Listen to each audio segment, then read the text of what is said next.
Ang susunod na programa ay rated PG. Ito ay nangangailangan ng patnubay at gabay ng magulang para sa mga batang manunood.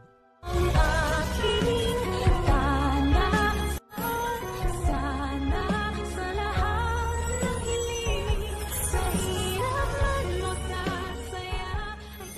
Talaga namang nakakainis na ang pagmumukha ni Carlos dahil huling-huli na nga siya na may connection talaga silang dalawa ni Zoe. Ay todo tanggi pa ang loko-loko. Pero ang mas nakakainis din naman ay itong si RJ. Pagkat nag-switch na naman siya sa pagiging engot niya. Nang sabihin kasi ni Giselle na hindi na daw siya mapipigilan sa pagpapablatter niya sa mag-inang loka-lokang sina Moira at Zoe ay pinigilan siya ni RJ. Diretsahan niyang sinabi ni RJ na wala daw talagang pakialam itong kapatid niya kahit na magkasira sila ng anak niya. Pangiinsulto niya pa na kung sa bagay daw ay sariling ang anak ni Giselle ay wala siyang pakialam. Nagpanting tuloy ang tainga ng kapatid niya at binigyan ng isang lumalagapak na sampal itong si Robert. Dapat siguro ay mas nilakas-lakasan pa ni Giselle ang sampal sa kapatid niya upang kahit papano ay maalog naman ang utak nito at manumbalik na ang memorya niya. Pagkat napakatagal na nga pero hindi pa rin bumabalik ang mga alaala niya. Kaya nga diretso ang maliligayang araw nitong mag-inang loka-loka at pati na rin ang kumag na si Carlos. Nang sabihin nga ni Annalyn na kaya siya nag-iimbestiga ay gusto niya lang talagang malaman kung nasaan na ba ang lolo niya, ay sinabi nitong mukhang rabbit na si Carlos na mukhang hindi daw yun ang purpose ni Annalyn at sa halip ay gusto niya lang daw talagang patunayan na tama siya na hindi niya man lang iniisip ang pupwedeng maging consequences ng mga ginagawa niya.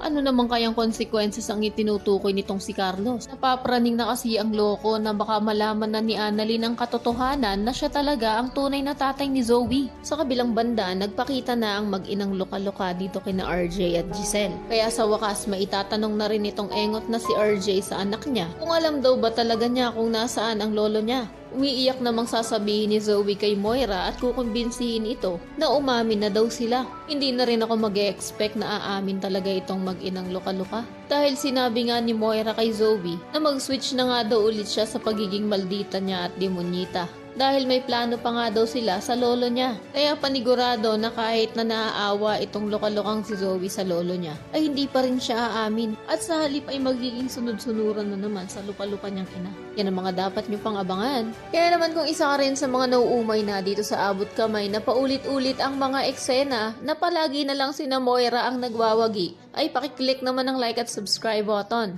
Pwede ka rin mag-iwan ng komento sa ibaba kung isa ka rin sa mga nagnanais na tapusin na nga nila itong abot kamay. Maraming salamat sa iyong panonood.